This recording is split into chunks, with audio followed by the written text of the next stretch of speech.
vais commencer par Eric, qui a un petit souci de chaise. Oui. Mais bon, c'est classe aussi si t'es debout, donc absolument. Voilà. j'enchaîne. Donc Eric, tu es liégeois. Alors je le précise pas seulement parce qu'on est à Liège, mais parce que c'est dans cette ville que tu vas commencer ton parcours de militant.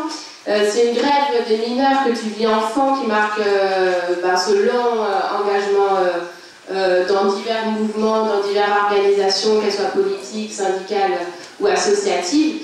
Donc un parcours ponctué bien sûr d'histoires de grève, aussi de pompiers qui mettent la raclée à la police, de feux dans des crédits communales, enfin plein d'histoires qu'on prend grand plaisir à t'écouter raconter. Et c'est aussi dans cette ville que tu fais ta thèse et que tu enseigneras plus tard à l'université. Donc si je souligne le fait que tu sois liégeois, c'est aussi parce qu'à l'origine du CADTM, le comité pour l'annulation de la dette du tiers-monde, dont tu es un des cofondateurs, à l'origine du CADTM, c'est pas que la dette du tiers-monde, c'est également, et même avant cela, la dette liégeoise. Parce qu'en fait, dès 1982, la ville de Liège a pris plusieurs mesures d'austérité, externalisation des services publics, diminution du nombre de travailleurs de la ville, des mesures d'austérité pour rembourser des emprunts dont les taux avaient littéralement explosé.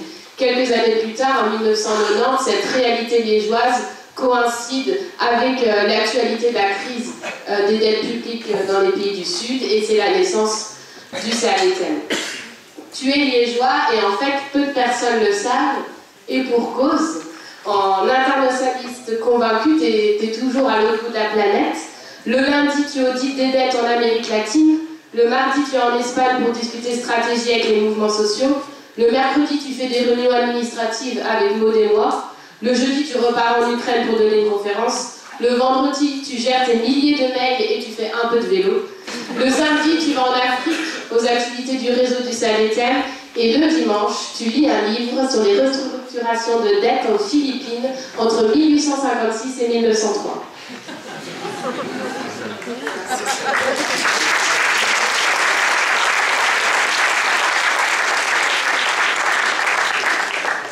Zoé, permets-moi de te tutoyer.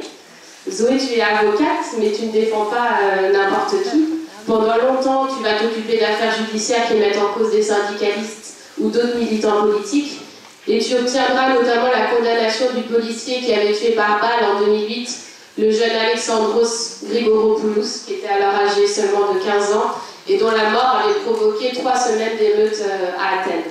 En 2012, tu deviens député Syriza, et dans le cadre de ce mandat, tu t'attaques à un de tes chevaux de bataille, qui est la corruption et la fraude fiscale, et tu deviens notamment la rapporteuse d'une commission parlementaire qui est constituée sur la question des fichiers HSBC.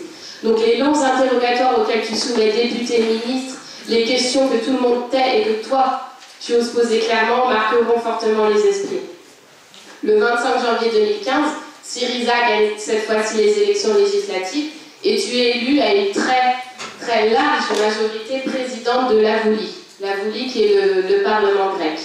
Donc d'ordinaire, je n'aime pas trop assister sur ce genre de considération, mais j'avoue qu'une femme de 38 ans à la tête d'un Parlement, il faut le dire, il faut le souligner, tu deviens ainsi la plus jeune présidente du Parlement de ton pays et la deuxième femme à occuper cette fonction. Et c'est d'autant plus notable que tu présidais une assemblée très largement masculine. Donc dès le départ, tu annonces la couleur. La commission sur les réparations de guerre allemande est remise sur pied, les dossiers judiciaires laissés au fond du placard sont ressortis, les anciens responsables politiques n'ayant plus de mandat sont priés de quitter le Parlement, et l'utilisation récurrente des procédures d'urgence pour faire voter des lois dans un hémicycle quasi vide en quelques heures est terminée. Car plus qu'une femme à la tête d'un Parlement, ce qui me marque chez toi, enfin ce qui m'a marqué, ce qui me marque encore, c'est ta force, ta détermination et ta combativité, et qui ne semble même pas avoir été ébranlée malgré les pressions et les attaques, notamment machistes, auxquelles tu as dû faire face. Tu occuperas cette fonction jusqu'en septembre dernier, puisqu'après la signature du 3e mémorandum auquel tu t'opposes, tu quittes le parti de Syriza. Donc, dès le mois de février 2015, tu invites Eric en Grèce pour discuter, et forcément, vous discutez dette et audit. Alors, pourquoi le CADTM, pourquoi Eric? Donc c'est sans conteste, c'est les années d'expérience d'Eric dans le mouvement pour l'audit et l'annulation des dettes illégitimes, et notamment et particulièrement même sa participation à la commission d'audit de la dette équatorienne qui explique ce choix. Mais qui plus est, CADTM soutenait aussi activement la campagne d'audit citoyen qui avait commencé en Grèce dès 2011. Donc Eric, qui était à ce moment-là en Grèce, donnait souvent des nouvelles par mail à l'équipe et aux militants proches du CADTM, des nouvelles sur vos discussions, mais sur la situation politique en Grèce également. Et il y a un mec qui va beaucoup nous marquer, puisqu'il nous confesse que vous faites des réunions jusqu'à 2 h du matin, et il nous dit, je cite, « Zoé est pire que moi ». Et honnêtement, trouver quelqu'un de pire, ou du moins semblable à Eric en termes de capacité de travail, on doutait que ce soit encore possible. Merci de nous avoir prouvé que non.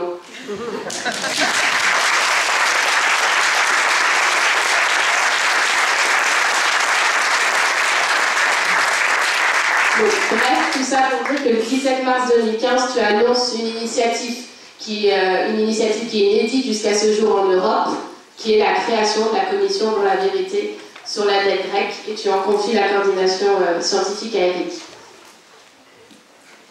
Exact. Bon, moi, je vais vous inviter encore 2 minutes avant de leur laisser la parole et de leur poser nos premières questions.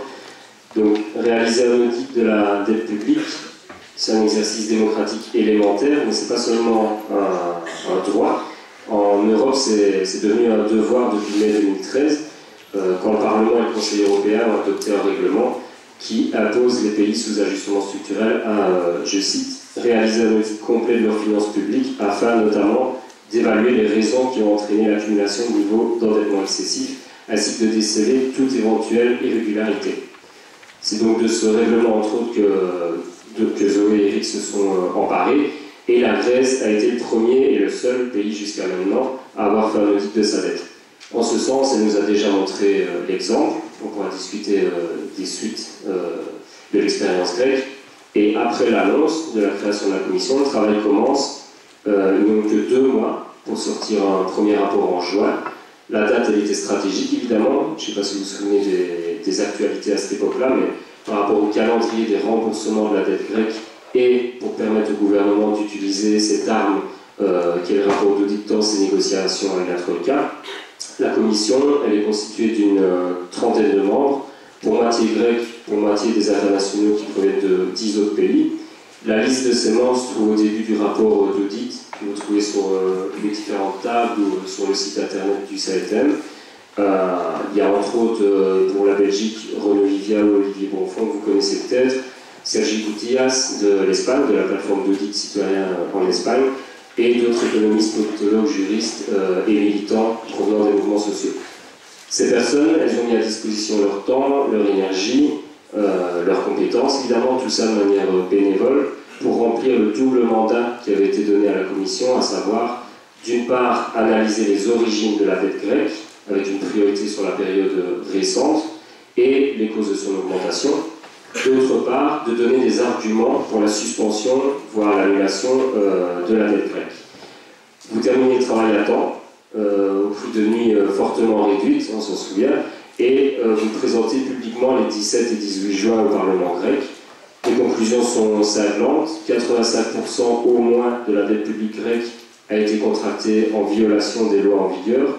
Elle n'a pas profité à la population grecque, mais bien à une minorité privilégiée. Elle a été utilisée pour dominer le pays en toute connaissance de cause, et son remboursement empêche bien entendu de subvenir aux besoins fondamentaux de la population grecque. Le rapport est particulièrement détaillé, mais le gouvernement de Tsipras 1 et 2 maintenant a décidé de ne pas utiliser les éléments amenés par ce rapport. Cela ne s'est pas fait sans opposition, comme nous l'expliquera certainement Zoé, et les ennuis commencent alors pour la Commission. Comme prévu, et malgré les pressions, vous allez tout de même continuer votre travail jusqu'en mai 2016, et vous sortez d'ailleurs tout juste là maintenant de 2 jours de travail. Entre autres choses, et je vais finir là-dessus, et en respectant votre mandat initial, vous avez déjà analysé le 3e mémorandum et la nouvelle dette de 86 milliards d'euros qui l'accompagne.